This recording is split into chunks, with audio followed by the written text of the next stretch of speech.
Welcome everybody to vlog number 9 already, and it's the day after. It's the day after the general meeting that took place on the 2nd of June here in Aalsmeer. What I would like to do is just take out two elements that I thought were really important about yesterday. It's about the interim evaluation of our strategy Royal FloraHolland 2020, and it's about the new auctioning. So let me start with the interim evaluation of our strategy. You know, we're now on our journey for 1.5 years, and so it's time. It's time to do a checkup and to see where we stand. Have we made the right choices? Has the world changed in any way that we hadn't foreseen? And do we need to incorporate that in our strategy? And that is what we've done. And fortunately, the conclusion is that certainly our mission, you know, flowering the world together, planting seeds of opportunity for our members, is strong and is still valid. Also, the two ambitions that we've put down, they're still good and they're still top of mind and what we need to do. It's the better margins for our members and their customers, and it's more consumers spending more on flowers and plants. When we talk about the first ambition, that's really about the new auctioning. So I will talk about that one later. Let me address the other side, you know, the more consumers that spend more on flowers and plants. I think in a couple of vlogs ago I've actually talked about it and said that I don't think we found the right recipe for it yet. You know, everything that we've been doing, it's with all the good intentions and we've learned a lot, but we haven't found our way through yet. And I think that conclusion is valid, but actually it's a little bit more than that. It's not about the recipe, it's about the ingredients. We hadn't found the right ingredients. Actually, the ingredients that we've been giving ourselves couldn't make the right recipe. Let me give you some examples. You know, in our strategy we talk about the fact that we should not be a consumer brand. We also say that we shouldn't make any actions after the moment of sale. You know, we leave that to our customers. We also say that we shouldn't differentiate between our members, although all our members are different. So they also have different expectations of us, but we don't differentiate. And then we have something in our articles of association where we say that we should never be owner of the product, and where we state that we only have one type of membership. Now, if you take those 5 items and then you combine it with the ambition that we have, that we want to increase consumer spending with 5.7 billion euros in Europe, then actually that doesn't match. So we've discussed it at length with the supervisory board. What should we do? Should we not have that ambition, or should we try to see if we can change the ingredients that we have? We all concluded it's too important. It's too important for the survival of horticulture in the Netherlands, so we must keep that one ambition. So we should start experimenting on those 5 elements that I mentioned and see what should we change to make sure that we can go for that ambition, reach that ambition. So that's a change. That's a slight change in direction of within our strategy. But we're going to do it together with our members, together with our customers. Because it's not just the job of Royal FloraHolland to make sure that we reach those consumers. No, it is all of our jobs. But we need to make sure that we got the right ingredients to make the right recipe to get to that 5.7 billion euro in consumer turnover. So the strategy is still there, it's still standing strong, but we're going to take a little bit more space when it comes to the 5.7 billion euros. That's the one side. The other side, as I said, is about the better margins for our members and their customers, and that's where we're going to zoom in on the new auctioning. What do we see? We see that the direct flows are increasing, and when we look to 2020, we think it will be around 65% of our total turnover. So 35% is still on the clock. If that's going to happen, it means that the current way of doing transactions via the clock is unsustainable. We cannot afford it. If we don't do anything, we will go into a loss situation of around 20 million euros come 2020. So we need to take action. That's one thing that we see.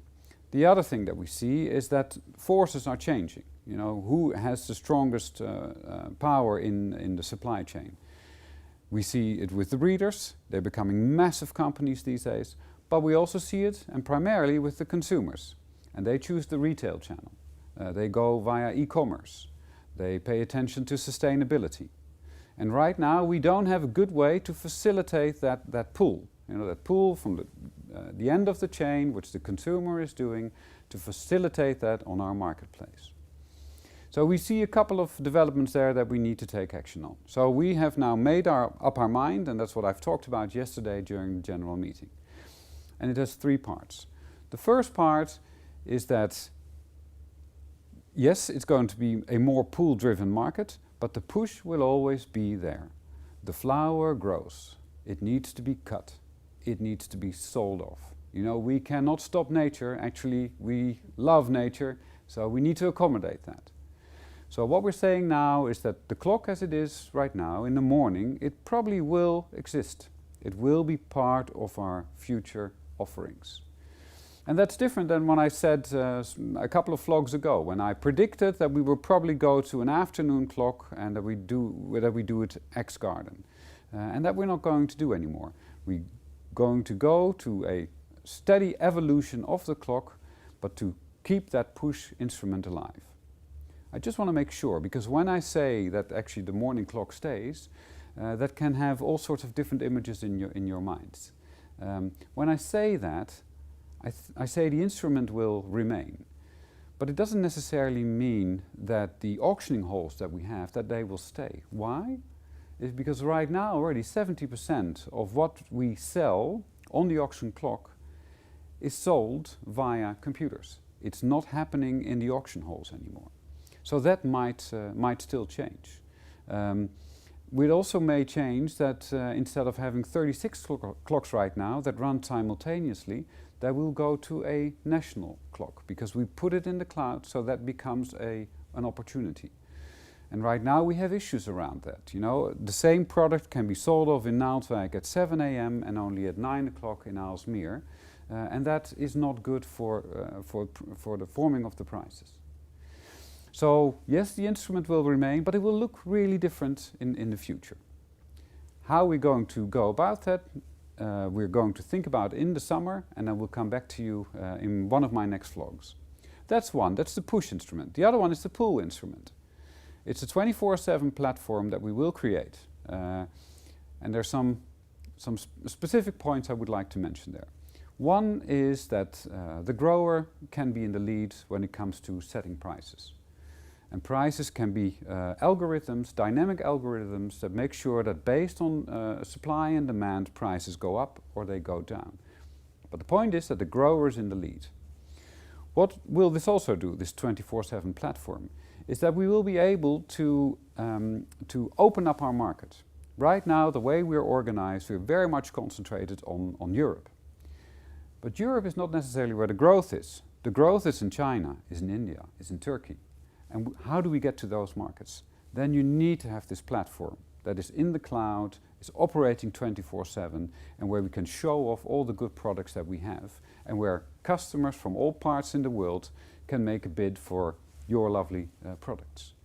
So it's very important that we're going to invest in that, and that we create this platform, and with that accommodate the pool that's happening in our industry as well. The third point is about our logistics. Clearly, the way we're set up right now, it's pretty expensive. That's why the minus 20 million is looming, and we have some overcapacity. So there's also an opportunity, and that's the good news, I think. What's the opportunity? The opportunity is, if you look at the flows right now, the transactions are becoming smaller and smaller. It means that the logistical costs are rising per transaction.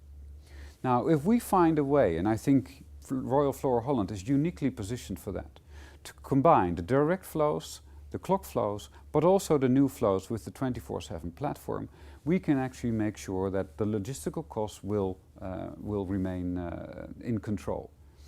And the good thing is that not only our growers want this, but also the customers want this. Customers, they say, well, you know, if it's a full truckload, then fine, it can dock at my place and there's no worries there. The moment is less than a truckload, they say, well, maybe you can do the first distribution and then send it to us. So there's an opportunity there. The opportunity also comes with some negative choices, and that's probably around the locations that we have. Right now we have 4 locations. In the future, that is not what we need. We have overcapacity right now, and we need to make some choices there. Today I'm not going to talk about what the choice is exactly, because we haven't made it yet, but we will start doing that over the summer. So by the end of this year, there is a clear decision on what we're going to do with our current locations. We also need to look at new locations. Doesn't mean that we're going to invest, but we need to make sure that we can accommodate those flows that will be sold off through the 24/7 platform, that we can accommodate those in a logistical manner as well. Will also mean something around the way we do our logistics right now. There's probably going to be a higher level of mechanization than we have right now. And that will have some implications for the way that we do things, but if we can combine the 24/7, the clock and the direct flows into one, that will give us the opportunity to do that. So there will be some choices coming up in the near future around that, but I am quite convinced that the way we've chosen now, the direction that we've chosen, with the evolution of the clock, with the 24/7 platform, and with a proper logistical solution for the 3 types of flows that we have, the clock flow, the 24/7 platform and the direct flows, we will have a compelling story towards our growers and towards the customers, and will guarantee a good future for Royal FloraHolland. So that's sort of a wrap-up of the general meeting from yesterday. So an interim evaluation around our strategy, and that we're maintaining the 5.7 billion euros on consumer value that we want to accommodate, and then also about the new auctioning, where we've made some choices for the future direction. So thank you very much for listening again, and I hope to see you somewhere in this wonderful world of ours in the future. Thank you.